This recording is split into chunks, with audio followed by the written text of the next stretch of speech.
Good evening. Thank you for joining the Dole Institute of Politics for the program this evening.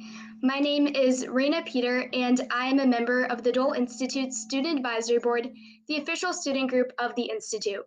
The SAB is a bipartisan group. As a member of the SAB, I get access to many great opportunities by being involved with the Institute. If you are a KU student and are interested in joining, please contact us by emailing dolesab@ku.edu. For this evening's event, if you would like to know more about our guest, the event itself, upcoming Institute events, and more, you can download a printable program handout. The link is in the event description below. At the end of this evening's event, we will have time for you to ask questions of our guest. Please email your questions to dolequestions@ku.edu. The Dole Institute's mission is to foster civil and respectful discussion around important and often difficult topics. Please phrase your questions with this in mind. And now, please join me in welcoming Director of the Institute, Bill Lacey. Thank you very much, Raina. We very much appreciate your doing our student welcome tonight. You did a great job. Welcome to all of our guests, whether you are watching live tonight or you watch this program, as many of you have done on replay later in the week. We want to thank you for being part of this series. Tonight is part 4 of the Presidential Lecture Series 2021. Tonight's title of our lecture is What I've Learned and Ask Richard. Our program is going to be quite unique tonight, so let me explain exactly how it's going to work. I will be interviewing Richard on and off during the evening about the guidelines he pulled together for a successful presidency. But we're going to allow plenty of time for Q&A about either those guidelines or any president that you may care to ask about. So please take advantage of this time now to send any question that you may have about any president or about Richard's guidelines that you may have read on our website, and send that to dolequestions@ku.edu, dolequestions@ku.edu, and we will ask as many of those questions as we can. I want to thank our co-sponsors, Political Science Department and the History Department at the University of Kansas. And now I want to introduce our guest. He's a great friend of the Dole Institute, a great friend personally. He was the first permanent director of the Dole Institute.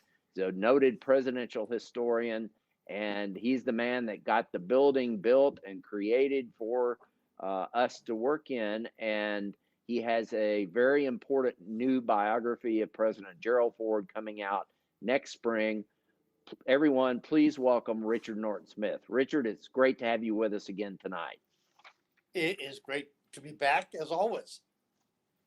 Okay, I'm going to start with 3 or 4 questions about your guidelines for a successful presidency, and then we'll open it up and take a portion of our Q&A, our questions from the audience that have come in. Your first rule for success, Richard, on your list is character counts. Why is character so important for a president? Well, and by the way, I would extend that far beyond the presidency. I mean, I think it probably applies to just about any position of responsibility. And in some ways, forgive me, the question almost answers itself. Or maybe a better answer is to say, imagine a president lacking in character. I won't name names. There have been examples, certainly in American history, where presidents disappointed us. Some were, if not personally corrupt, willing to accept corruption or corruption of the process around them. There were people whose integrity was perhaps not what one might hope for in an individual who has been entrusted with all of our hopes and dreams and possibilities, not to mention ultimately protecting the Constitution. Character, of course, can be defined in many ways. I'll give you one way of defining character. The list of traits that I put together you didn't say it, but most people would. It's a little bit unusual. It's a little different from the typical list. I mean, academics, political scientists, historians, they tend to look at presidents through fairly obvious, well-established criteria. We look at how well they deal with Congress, how well they handle foreign policy or economic policy, how successful they are as public communicators. Harry Truman famously said that the chief business of the modern presidency was persuasion, and some presidents are better at it than others. One test of character probably wouldn't occur to people, perhaps. I'm thinking of George H.W. Bush in 1989, who happened to be in the White House. And I'm not suggesting it was an accident of history. I think he contributed to this. But nevertheless, it was there in effect at the end of the Cold War, when specifically when the Berlin Wall came down. And there were any number of people. You can imagine what his political advisors or pollsters were telling him. Basically, get on Air Force One, fly to Berlin, make sure that you're part of the photo op of the ages. And Bush, I would say characteristically, said no. He took the longer view. It didn't have to be about him or his short-term political interest or gaining a few points in the Gallup poll. He took seriously his oath of office. He recognized that the responsibility of a president is about more than re-election. Indeed, he demonstrated on more than one occasion that he was willing to pay a very large political price for what he believed to be in both the short and long-term interests of the country. He didn't go to Berlin because he didn't, frankly, want to dance on Mikhail Gorbachev's political or diplomatic grave at a time when, for example, the reunification of Germany did not have to happen peacefully. The collapse of the Soviet Empire in Eastern Europe did not have to go as smoothly as it did. There were obviously problems later on, but there is really nothing more dangerous potentially than an empire, whatever it might be, that has come to its end and is crumbling and obviously threatened. And in any event, Bush saw all that. He understood all that. It wasn't, in other words, all about him. It was all about what was in the long-term interests of the United States, which included a peaceful transformation from what had been the norm, if you will, in Eastern Europe, in particular in divided Germany. That's character. That's one definition, at least, of character.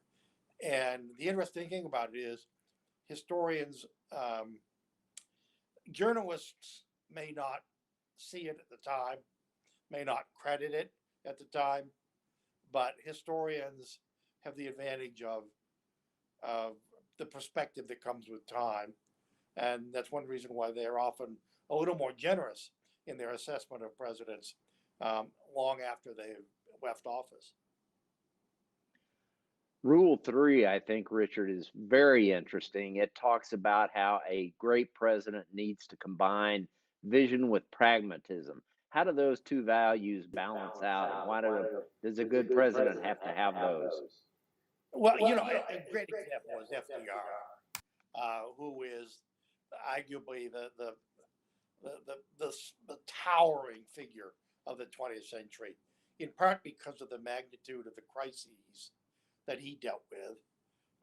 Certainly, the life and death threat posed to democratic with a small d capitalism in the form of the Great Depression, followed by a similarly lethal danger from abroad to American civilization itself, which he took on in World War II. So, so you know, it may seem unfair that presidents who are lucky enough to preside over relatively uneventful periods, classically defined as peace and prosperity, in a sense, they should get credit for avoiding crises. It seems to me that's a legitimate measure of success. But traditionally, that's not how historians look at presidents.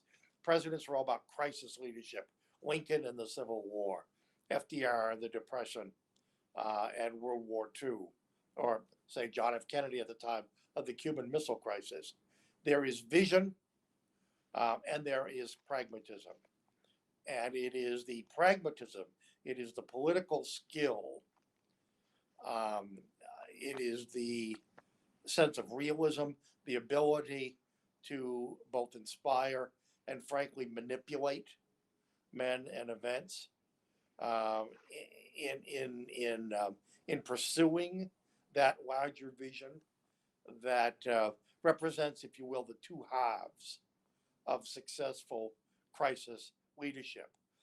Lincoln certainly is and will be quoted for as long as there is a United States as the president against whom all others are measured. And you can think of the vision that he set forward in immortal words at Gettysburg or in the second inauguration. But behind the scenes, in addition to that visionary quality, was a very, very practical politician, someone who knew how to cash in a political chit by replacing a postmaster in Maine.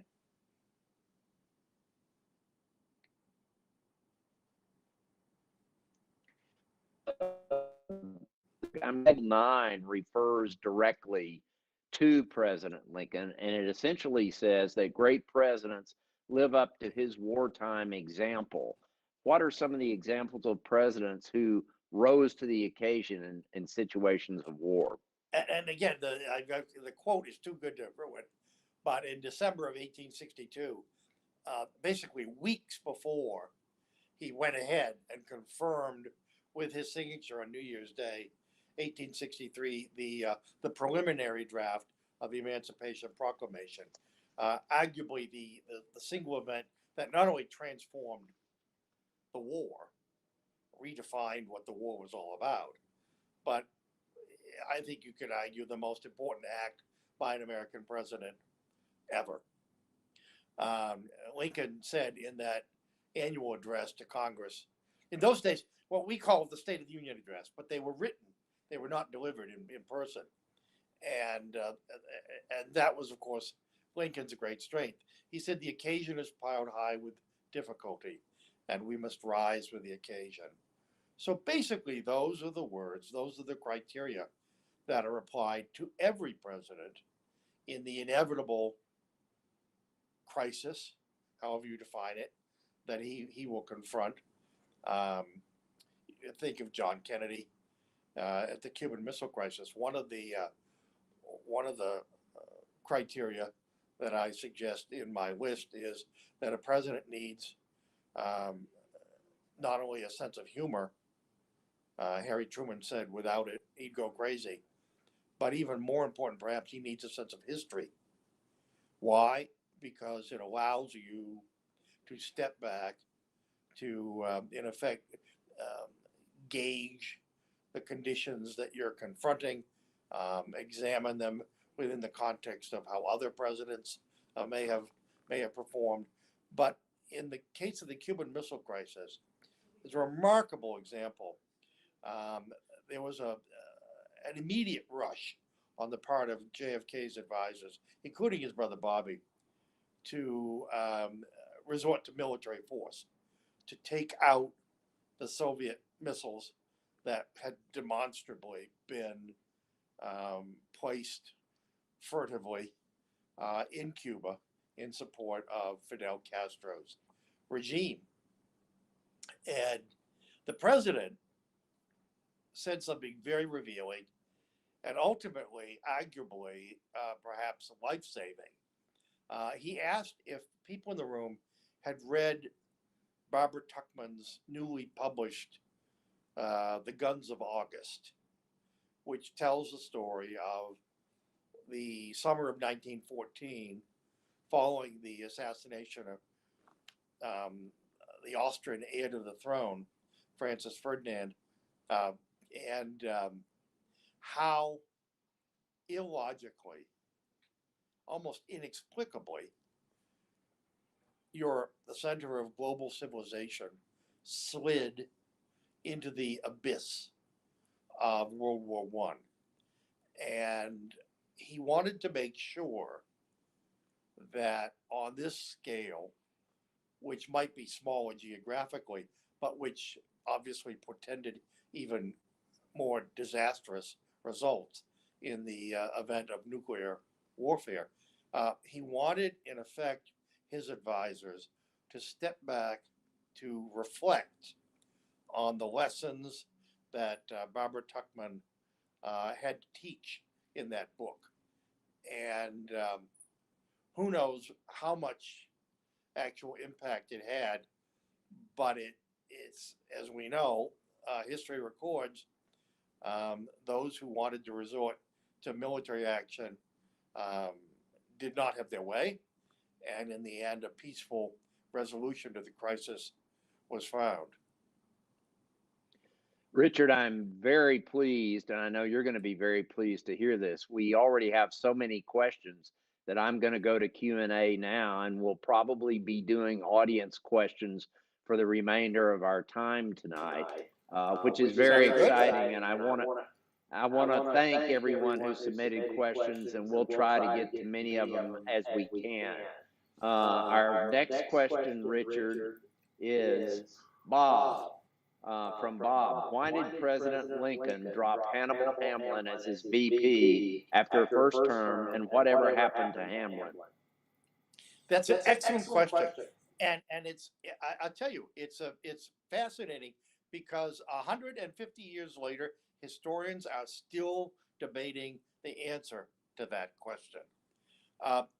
Basically, Lincoln, again, the visionary who was also a very shrewd politician.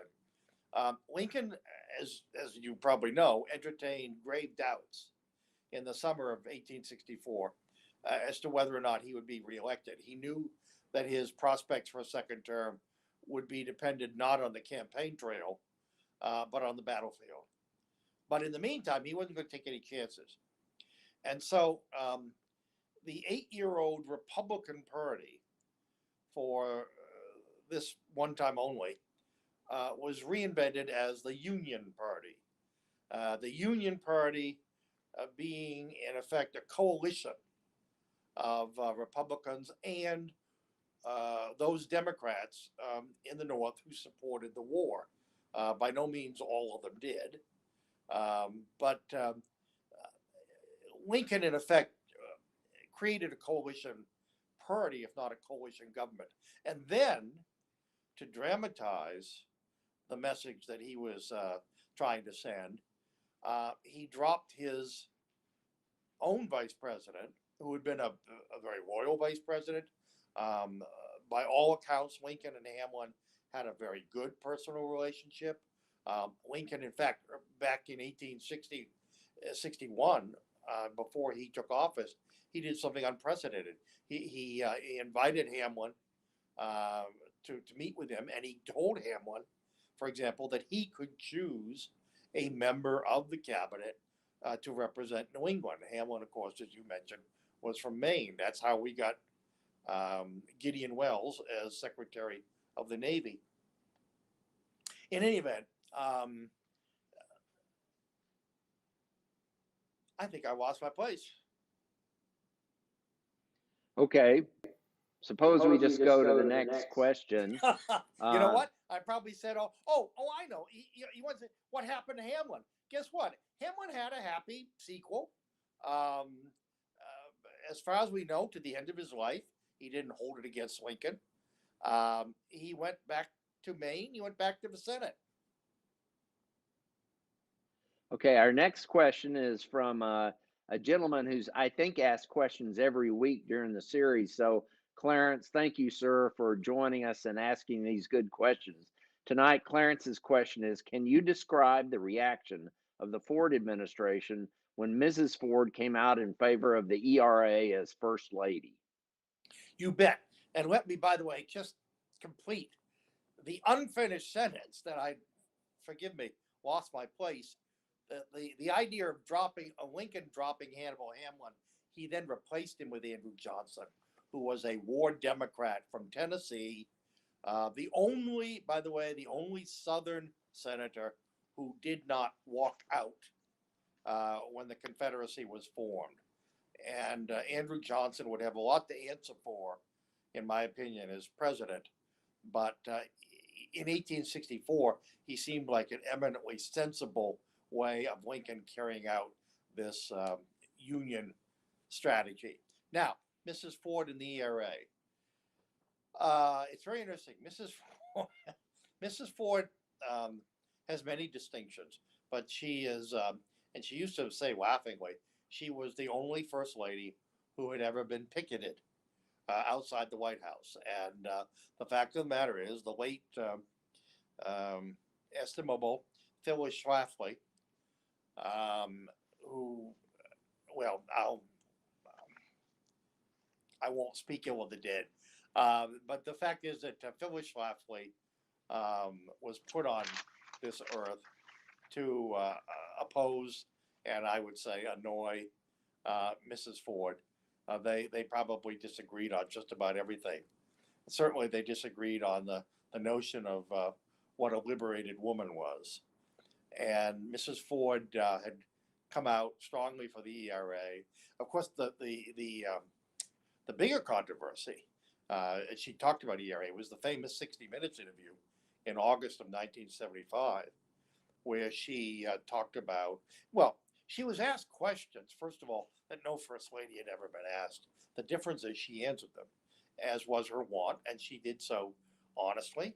And people, for example, she was asked what would she do if her daughter Susan said she was having an affair.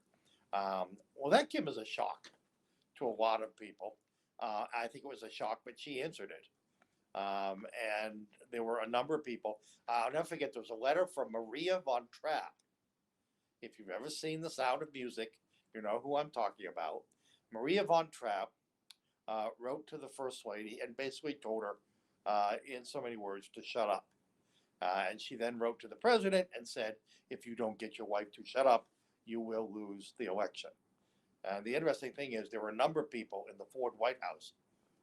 They might not have used that language, but they reached pretty much the same conclusion. But times were changing. And within 4 weeks, 6 weeks at the most, to the mild astonishment of many traditionalists and political counselors, the polls came in, and lo and behold, most people, not all, but not all Americans agree on everything or anything. But anyway, most people felt that Mrs. Ford was a breath of fresh air. They recognized her candor. They didn't all agree with her, but they liked her. They liked it. And it's no accident that by 1976, there were campaign buttons that read, Betty's husband for president. Next question, Richard, is from Audrey, who asked a question that I actually considered asking tonight. What are some examples of presidents with military service, and how did those experiences inform their philosophy on U.S. military management? Well, that's an excellent question. Again, we're talking traditionally. I emphasize traditionally, and I'm not sure what that means. Whether that means 20 years ago, 30 years ago, whatever. But the conventional thinking among most historians was there was a bit of a bias against generals as president. This was before Dwight Eisenhower took off in the ratings, and people looked at all those eminently forgettable bearded, Civil War generals who warmed the seat, if you will, for the last third of the 19th century. Ironically, a lot of those people are being dusted off, rediscovered as much more interesting presidents than they appeared to be traditionally.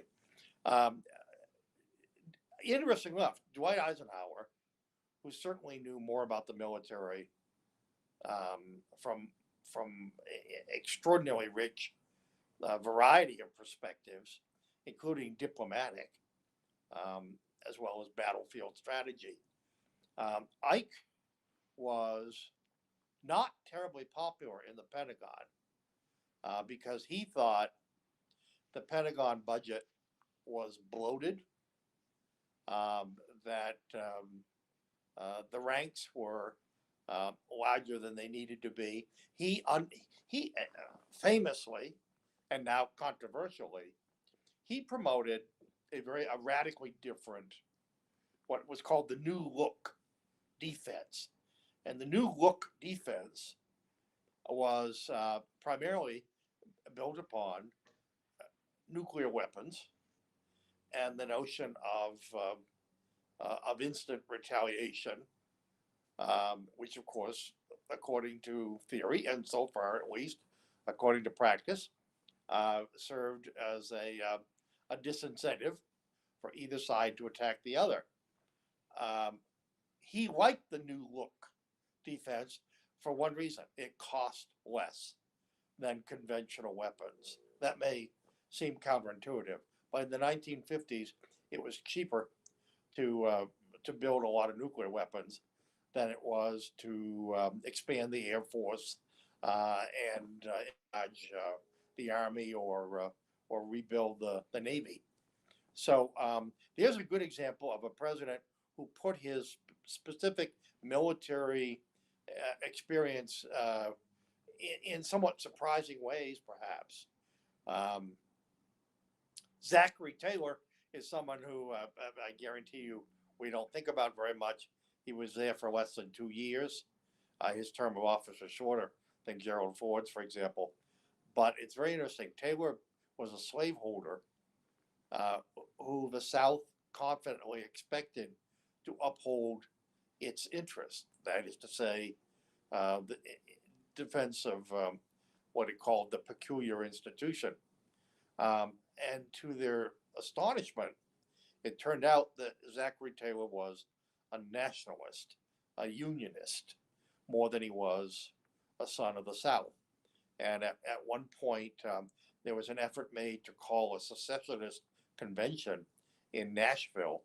And if you remember, the Compromise of 1850 was under discussion at this point. And Taylor basically took a pro-Northern stance in terms of the compromise. And he made it very clear that any attempt by elements of the South to secede from the Union would be met by a Northern army, which it was implied he would be at the head of. So there's another example of a president whose military outlook in many ways defined his somewhat surprising, if brief, tenure.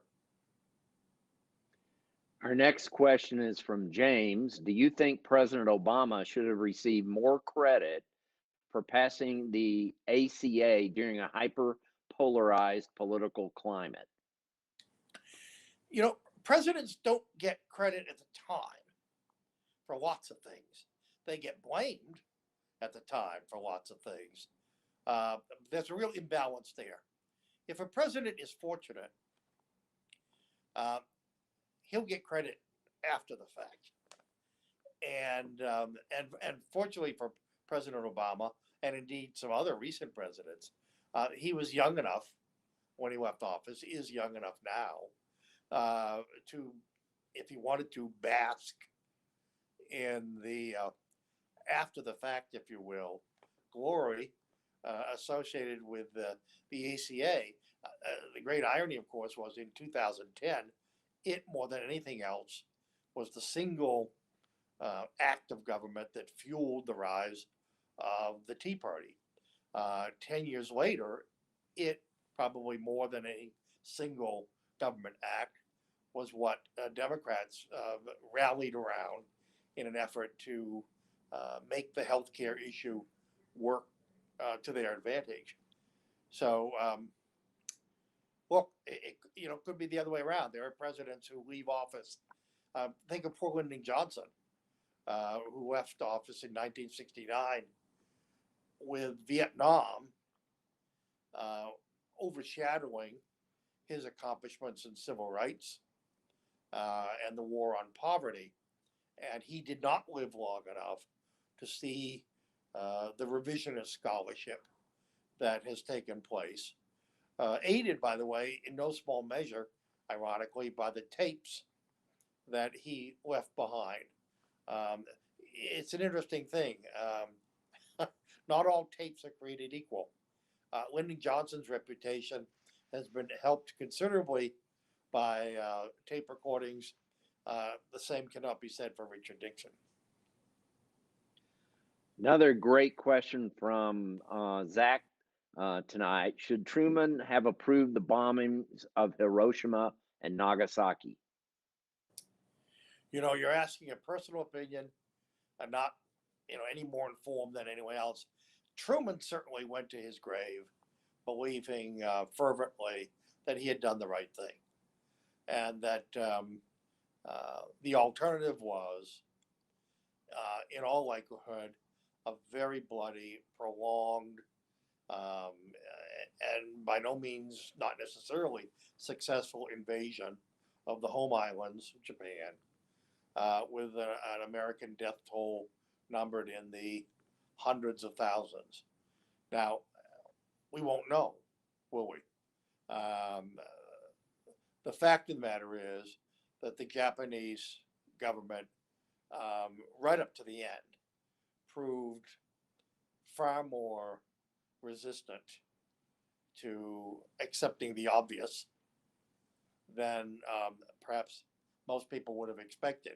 In other words, there was a ferocious will to resist, even near what we recognize now as the obvious downfall of the Japanese empire.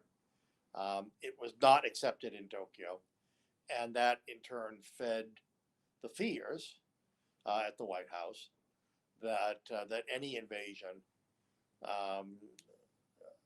as I say, of the home islands, would be ferociously resisted. That was the president's justification. There's another element in this, though, that, again, this is all what if. Imagine you're Harry Truman. You've just succeeded to the presidency at a time of extraordinary challenge and possibility. You have succeeded. Nobody believes that you've replaced the irreplaceable, giant, looming figure, defining figure of your party, and indeed, arguably, of the century, Franklin Roosevelt. Your legitimacy is certainly not questioned constitutionally, but you're operating very much in the lengthened shadow of FDR. And guess what?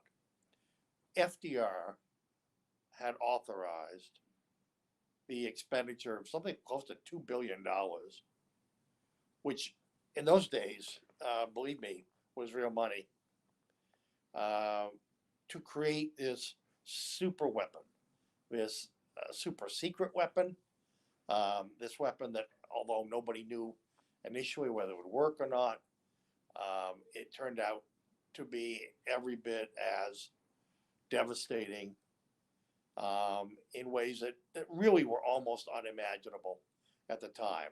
All right. Imagine you're Harry Truman succeeding FDR at this pivotal turning point in 20th century history. And after spending $2 billion, you have created a weapon that you have every reason to believe would put a quick, early end to the carnage. And you decided not to use it. Who knows? I mean, that's not obviously by itself justification for using it, but I suspect it had to have entered at least into the calculations of the president's advisors. Our next question is from Daniel. Daniel asks, how important is it for a president to have a period of reflection away from the turmoil and stress of political life before assuming office? And he cites Roosevelt, Truman, and Kennedy as examples of that. And those are very good examples. Even at the beginning, George Washington, we tend to forget, he returned to Mount Vernon after the Revolution in 1783, and to be sure, very reluctantly, was prevailed upon to preside over the Constitutional Convention 4 years later. And then 3 years after that, of course, was on his way to New York to be inaugurated. But basically, you're looking at 7 years when he lived something approximating a normal life in the place he loved most, farmer Washington, pursuing rural interests. And yes, obviously dealing with the consequences of fame. But again, I mean, the question is a very valid one. In some ways, I would modify it a bit to stress the importance of presidents having a place and a time for that kind of thoughtful reflection while in office. And of course, that function is institutionalized to a degree by Camp David. It's interesting. I've always found it interesting. There are some presidents who adore Camp David, who think it's the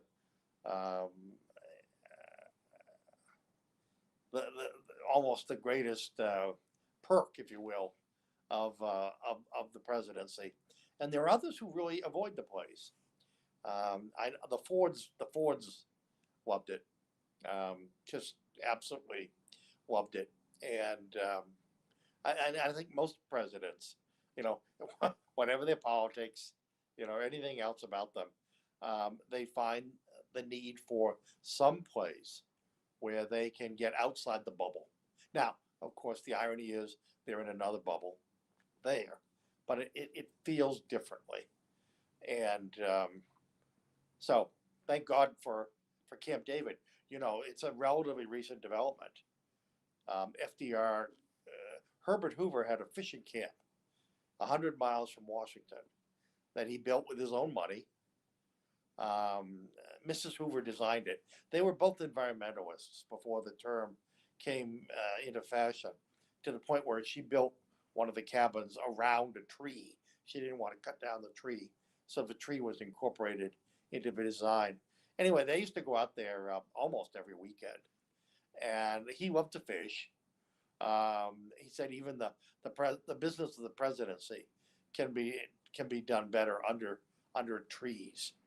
And it was not a vacation. I mean, he would go out there he would be sometimes on the phone for 12 hours on end, talking to bankers in places like Chicago, trying to keep banks from failing. I mean, it was, putting your finger in one dike after another for 4 years, but at least it was a change of scene. And I think, for a lot of presidents, it's an almost spiritual renewal that the place affords. And there's probably no job in the world where it's easier to become stale, if you know what I mean. And so no job in the world where even a temporary escape is more needed. Our next question is from Nancy, and this could be also directed to our program next week, which is going to be about the musical Hamilton. But Nancy asks, was President John Adams as inept and disengaged as he is portrayed in the musical Hamilton and in Ron Chernow's book? That depends on again. That's a question of interpretation.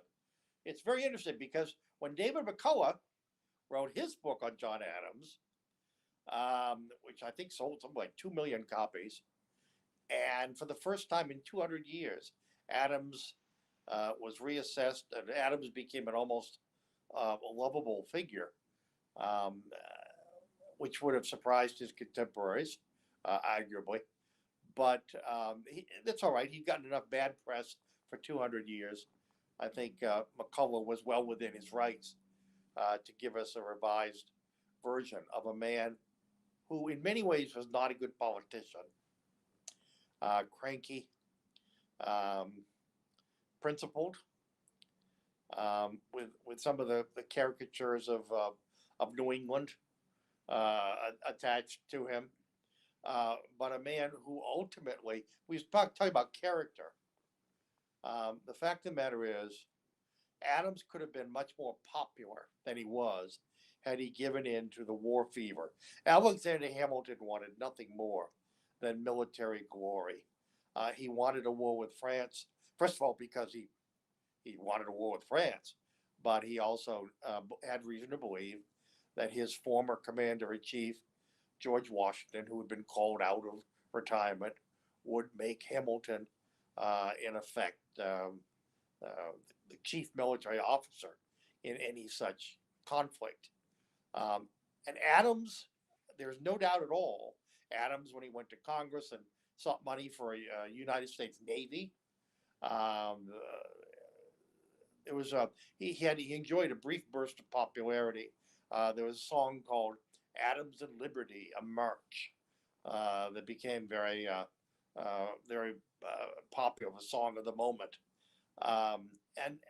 But it's a sign of Adams' character that in the end, he, unlike the people surrounding him, and certainly unlike Alexander Hamilton, did not want war with France. He knew that the United States was in no condition, militarily or otherwise, that it was too divided, that it was too weak.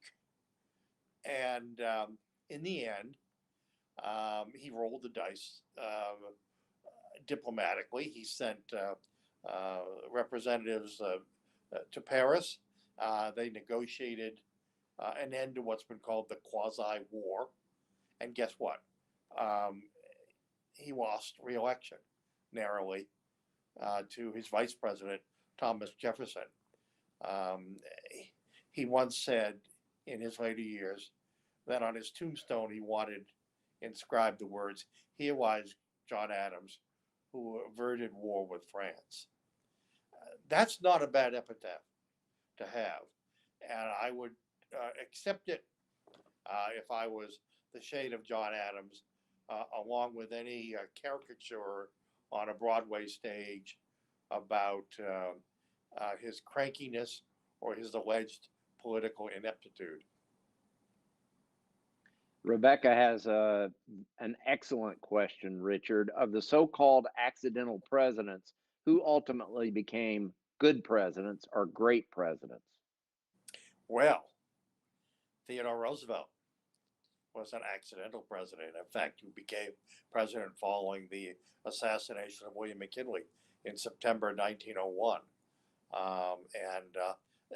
Obviously, people may debate TR's legacy, but I don't think anyone will question the enormous impact he had, not only in his time, but in up until our own time, and that includes the popular culture as well as the political debate.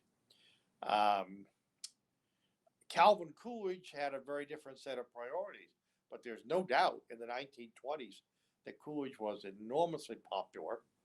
And in fact, in recent years, there's been a rediscovery of Coolidge, aided, interesting enough, by Ronald Reagan, who hung his portrait in the White House Cabinet Room and who made it very clear that, for example, when Reagan undertook in 1981 to fire the striking air traffic controllers, something that was, he had no assurance at the time would be accepted, let alone seen as evidence of personal conviction and strength. But he was inspired by something that Calvin Coolidge had said as governor of Massachusetts during the Boston police strike in 1919, when Coolidge said that there was no right to strike against the public anywhere, anytime. And interestingly enough, that one sentence is probably what elevated Coolidge to the vice presidency. So he was in a position to succeed Warren Harding in 1923. Harry Truman was an accidental president who most people certainly regard in the top 10, and whose reputation has soared since he left office in 1953. At that point, he had popular approval ratings in the mid-20s, but today he's something of a folk hero for a number of reasons, who is valued as much for his authenticity as for anything else. So, the record is, I guess you could say, the record is mixed. John Tyler, who succeeded William Henry Harrison, was a disaster. Very quickly became a man without a party. Serious efforts were made to impeach him, and ultimately he sort of completed the picture by joining the Confederacy in 1861 and accepting election to the Confederate Congress. So that's not a precedent that you would really want to see followed. Andrew Johnson was, if anything, even worse. No one's asked me, but I'll volunteer. I think probably Andrew Johnson has a strong case to be made that he's the worst president in American history. But and one more, Chester Arthur, who again is obscure, but the fact is, when he succeeded James Garfield, following Garfield's assassination, there was horror in the country because, first of all, Arthur was the product of a political machine in New York. People questioned his personal corruptibility. Secondly, imagine the assassin of Garfield at the moment that he shot the president in a Washington train station announced with a flourish that I am a stalwart, which is that faction of the Republican Party opposed to Garfield. And now Arthur is president. And literally, as Garfield lingered close to death for the next 2 months, Arthur holed up in his home on Lexington Avenue in New York, the object of a certain amount of public scorn. I mean, no one really thought he had anything to do with the assassination, but it was certainly, I mean, it was about as dire and unpromising, I guess you could say, a set of circumstances as any president ever confronted. And guess what? He rose to the occasion, to borrow Lincoln's phrase. The occasion was piled high with difficulty, and he rose to the occasion. The corrupt spoilsman from New York became a champion overnight of civil service reform. And in fact, the first bill to that effect, the Pendleton Act, was passed in 1883. And when Chester Arthur went out of office, no less a cynic than Mark Twain said that no president in American history had so pleasantly surprised his countrymen. I want to thank everyone who's been sending in questions from the audience. We can accept a few more. So if you do have a question for Richard on any president or on his rules for a successful presidency, please send them to dolequestions@ku.edu. The next question, Richard, is from James, and it's not technically about presidents, but I'm going to ask it anyway because I think you'll have some fascinating comments. Who will go down as the worst and best speakers of the House in history? Oh, well, again, I'm not sure you can say one over another. I mean, a lot, quite frankly, a lot depends on your politics. A lot depends on how you view a particular historical era. I'll tell you, as opposed to best and worst, I can tell you, I mean, the most consequential, there's no doubt that Henry Clay, who amazingly was elected Speaker of the House on his first day in Congress. Just imagine that. And Clay, who went on, there are people who believe that Clay is the best president we never had.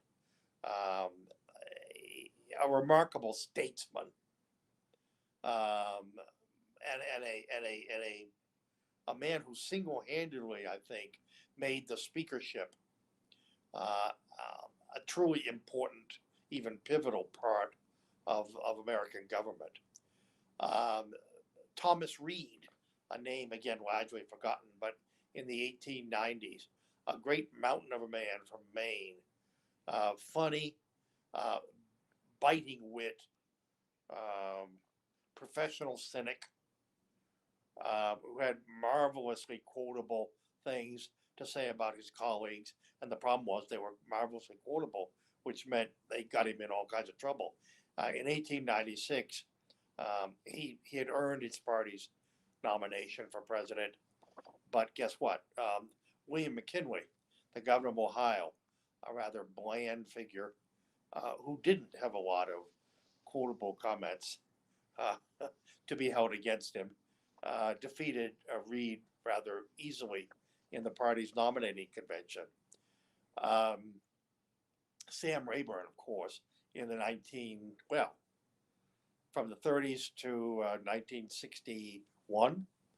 I think he was speaker longer than anyone in American history, and it's hard to calculate how much significance, how much impact he had, not only on legislation, say in the New Deal, but of course later on as the mentor to Lyndon Johnson, and certainly more recently Newt Gingrich, a controversial figure, even a polarizing figure, but I don't think anyone would dispute a change agent, someone who brilliantly exploited the presence of television cameras in the House, which was a new development.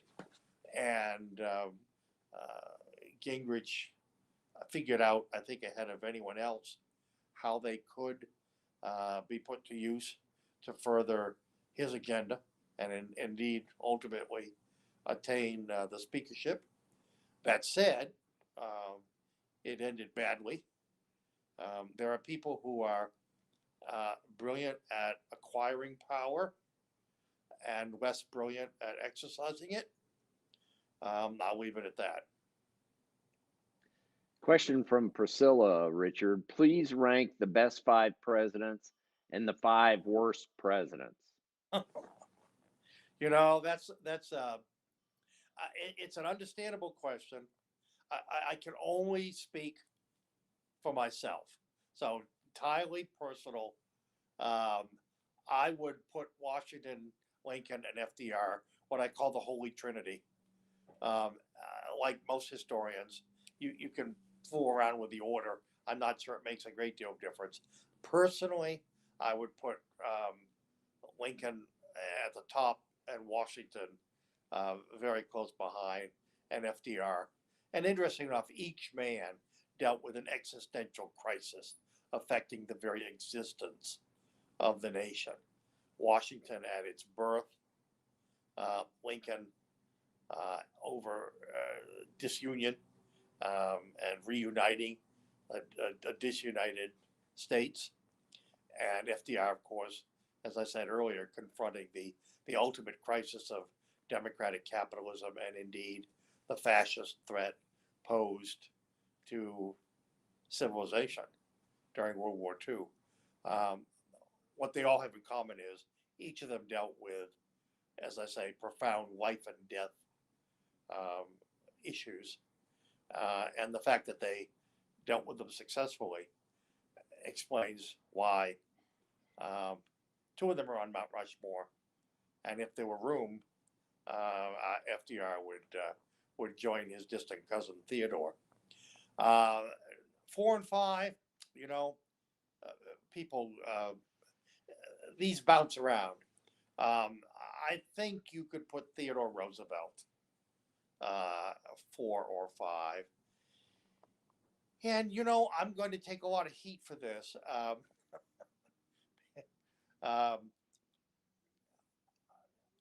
Andrew Jackson, Woodrow Wilson, both certainly out of favor, and understandably out of favor. You could argue that for a long time, their sins, and in terms of race, in terms of Jackson, his virtually genocidal policies toward Native Americans. But maybe if we revise greatest, because greatness, like beauty, is very much in the eye of the beholder, and if we replace greatness with consequential, in other words, presidents who, by and large, were successful in office. One measure of that, for example, is winning a second term. But more to the point, presidents who put a stamp both on the office and on the country, and who left an impact long after they left the White House. In the case of Andrew Jackson, arguably the age of Jackson that Arthur Schlesinger talked about runs up to Lincoln in 1860. And indeed, at the beginning of the war, a delegation came to the president from Baltimore that wanted Union troops removed from the sacred soil of Maryland. And Lincoln came close to losing his temper. And he said, there's none of Jackson in that. Even then, they were of different political parties, but everyone understood what just mentioning Jackson's name in the context of 1861, Jackson's name meant something very differently from what it does in the context of 2021. And likewise, Wilson, who has been justifiably held to account, perhaps later than he should have been, for his Southern bred ideas about race. But you can't deny the fact that, particularly in his first term, what Wilson called the New Freedom implemented much of the progressive era agenda that, for example, Theodore Roosevelt talked about, campaigned for. But it was Wilson who was a remarkably skilled legislative strategist. By instinct, he was a parliamentarian. He was a great admirer of British parliamentary government. And I think if he had his druthers, instead of dealing with a Congress, he would have dealt with a parliament. He, for example, became the first president in 100 years to actually deliver the annual State of the Union address in person before Congress. He was at his best in oratorical mode. His second term is much more debatable. There's a lot to criticize. But the fact is, 100 years later, we're still talking about Wilson. We're still debating. Wilson still raises our temperature. And that alone tells you that he matters. He still matters. The worst presidents, I think Andrew Johnson, right around the Civil War, I'd say Andrew Johnson, Franklin Pierce, James Buchanan, I think John Tyler was a disaster. Number 5, gosh. You see, I haven't mentioned Warren Harding, which most people mention. And that's in part because there were real accomplishments in the Harding presidency that for which he gets very little credit.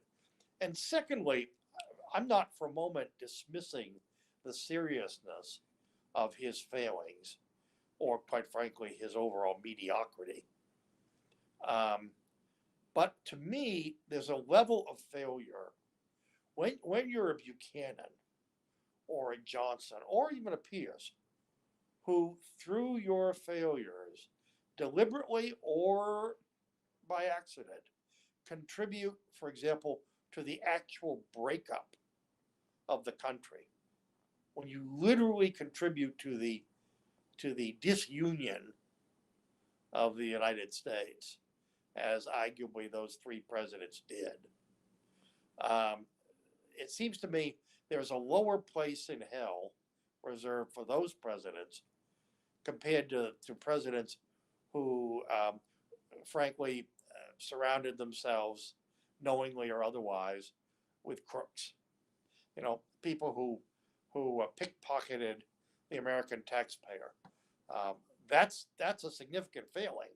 Don't get me wrong, but it doesn't, to me, it's the opposite of Lincoln rising to the occasion.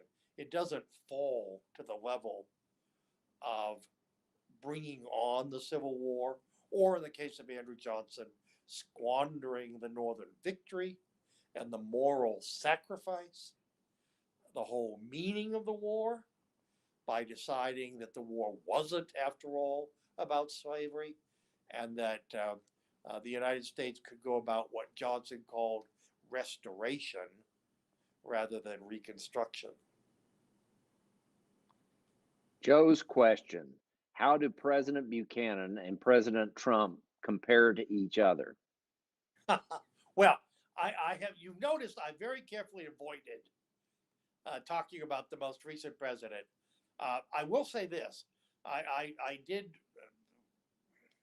make the observation, somewhat to my regret, somewhat publicly, that the people who I thought were most likely to be celebrating the Trump presidency was were the folks in Lancaster, Pennsylvania, around the James Buchanan Foundation, who have had a very rough time of it for a long time, in effect, fending off questions like the ones we've heard, stories that invariably refer to Buchanan as the worst president in American history.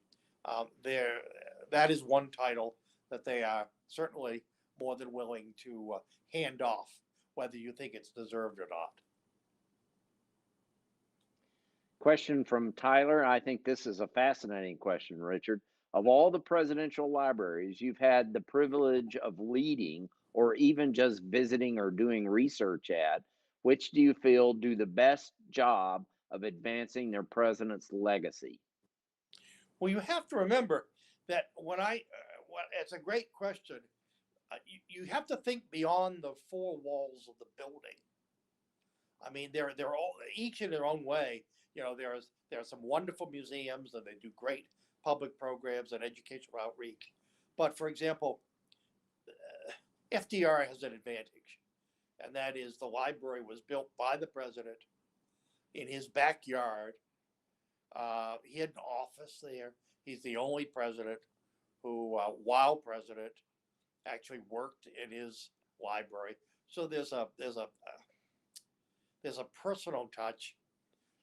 Plus, you know, it's on the banks of the Hudson River. I mean, the library, in effect, is part of a much larger exhibit. The house is an exhibit. The grounds are an exhibit.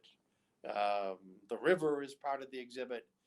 In other words, the physical environment in which FDR grew to manhood and to which he returned as frequently as possible, and yet from which, in a very real sense, he had to pry himself loose if he was, in fact, to become what he became, the champion of liberal government in the mid-20th century, not the son of Hudson River Valley aristocrats, educated at Groton and Harvard, pampered, and somewhat of the elite, but someone who had developed sympathies and empathy and an understanding of curiosity about his fellow man, including people who grew up in very, very different circumstances. So Springwood, which is the formal name of the Roosevelt estate, has a very special place in the Roosevelt story. If you want to begin to understand this most protean and complicated of American presidents, you have to go there, and it's obviously in tandem with the library. So I think the Roosevelt, the first, I won't say the first is best, but the first has a unique intimacy, and in some ways the whole story is self-contained there. FDR and Eleanor are buried in his mother's rose garden. So the full story. He was born in a second floor bedroom, 100 yards away from where he's buried. I have a question from Audrey, who asks, which president was most engaged with Congress? What were the results of this on the president's effectiveness? Well, of course, Lyndon Johnson, who'd spent, over 20 years on the Hill, both in the House and the Senate, and who famously has been called the master of the Senate.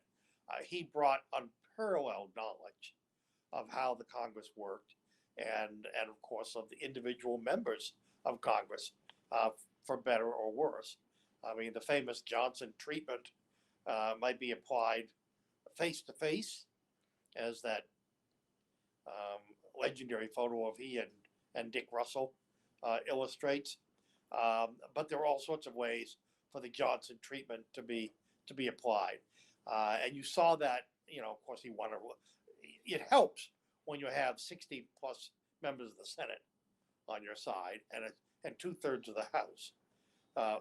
But that said, the legislative bonanza that occurred in 1965 has never been equaled.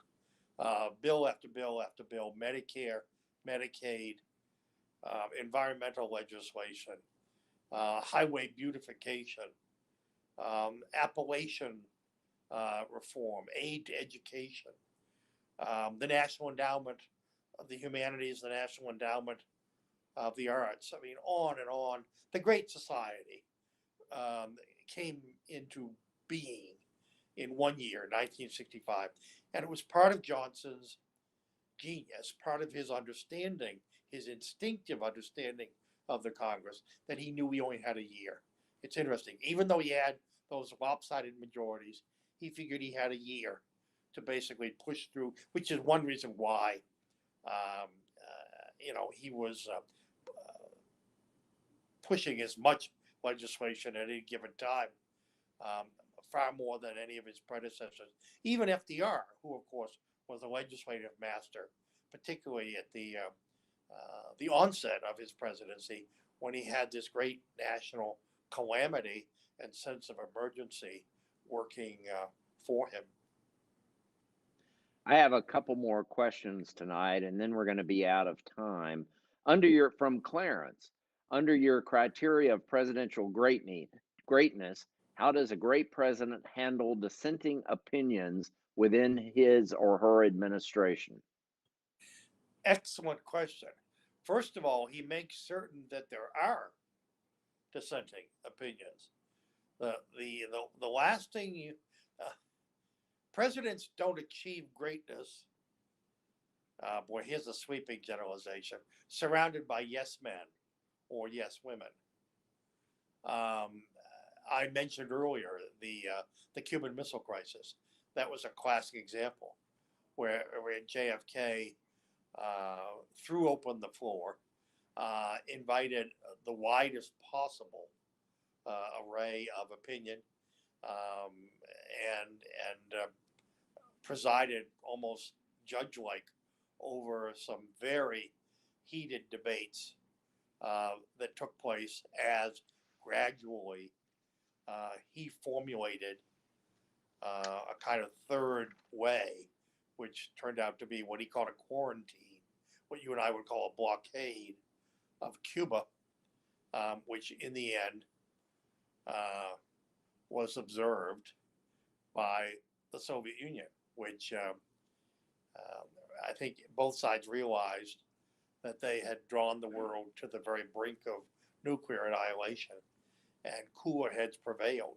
But guess what? It took time, it took debate, and it took disagreements for those cooler heads to emerge.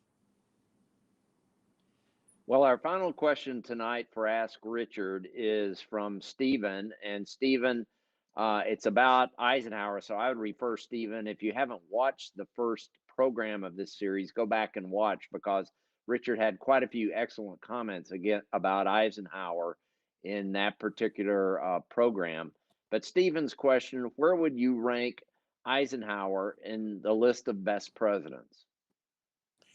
I think it's very justifiable that he has risen very substantially. As I think I said before, right after he left office, Ike was never a favorite of academic historians, many of which at the time, and even now, tend to be left of center. And it wasn't just that Ike wasn't a liberal. There was a sense that Ike was, quite frankly, sort of a do-nothing, a caretaker, if you will. Remember, Americans, particularly one of the strongest constituencies for FDR was the intellectual community. And FDR had redefined the nature of the presidency. Indeed, government had been redefined by the crisis of the Depression. Power had been centered in Washington, D.C. Power had been personalized in the president of the United States. People looked to the president to set the agenda and for Congress, in effect, to either rubber stamp his agenda or disapprove it. But the president exercised the motive, creative element in government, and I felt very differently. I had a more, if you will, I won't say constitutional, I'll say traditional, almost a 19th century Whiggish view about the role of Congress, particularly domestic policy. And now Eisenhower did have, not surprisingly, a very assertive view about foreign policy, something going back really again to the beginning, where George Washington, who was very careful and indeed deferential to Congress as he sort of felt his way along interpreting this brand new document and the government that it created, where Washington unhesitatingly asserted his authority was in the field of foreign affairs. And Eisenhower followed in his footsteps. So frankly, it's not surprising that when Ike left office, the, for lack of a better word, the Arthur Schlesinger school, the consensus view, the left of center, Rooseveltian view, if you will, of the presidency that prevailed at the time, tended to patronize Eisenhower, you know, the grandfatherly duffer who spent his time on the golf links, you know, while others ran the government. We now know, of course, that was a very naive view. We know because of documentary evidence, because we now have the firsthand testimony of Eisenhower's intimates, but also because of intervening events. It's been 60 years since Ike left office. And guess what? Peace and prosperity look awfully good compared with the turmoil and the chaos and the cynicism that have dominated, it seems, much of the intervening 60 years. So at the very least, just as it took a while for Ronald Reagan's view of the presidency to be taken as legitimate, obviously you can criticize it, and people will, and certainly things that he did, legislation that he passed, actions that he took. All of that is subject to criticism. But it's interesting, the age of Roosevelt, which I would argue lasted 50 years, was succeeded in the 1980s by the age of Reagan. And arguably only fairly recently are we moving into something perhaps unknown and unknowable as people come to question the prevailing wisdom, if you will, the conventional wisdom that Reagan left in the form of a political consensus when he left office in 1989. Richard, as usual, tonight's program has been completely wonderful. I want you to know how much I appreciate it and our audience appreciates it. And on a personal note, I just want to say that working with you on this series, probably half of the 18 times that I've done it as director of the Dole Institute, has been a real pleasure. And I always enjoy listening to your comments and learning from you. So thanks a lot. Well, I will return the compliment with equal sincerity. Someone said earlier about successive or succeeding and replacing. You know, there's the wonderful line when Thomas Jefferson went as ambassador to France, and he had in some ways, supreme misfortune to follow Dr. Franklin, who had become a virtual citizen of that revolutionary country. And it was Jefferson himself said that no one can replace Dr. Franklin. I am his successor, not his replacement. And I think those words apply very well to whoever is, in a sense, lucky enough and unlucky enough to take your place whenever that comes. When I left the Dole Institute back in 2003, in all candor, I felt very good about what had been done. I felt very grateful to a great many people who contributed to the doing of it. I thought we'd created a remarkable building and we had laid the foundation, but I had no way of knowing that that foundation would be built on with as much skill and insight for the long haul as has been the case these last 18 years. So congratulations and thank you for flattering me with the invitation. You must be a real glutton for punishment over these many instances when you and your colleagues have been nice enough to have me back. So thank you again for the series and more.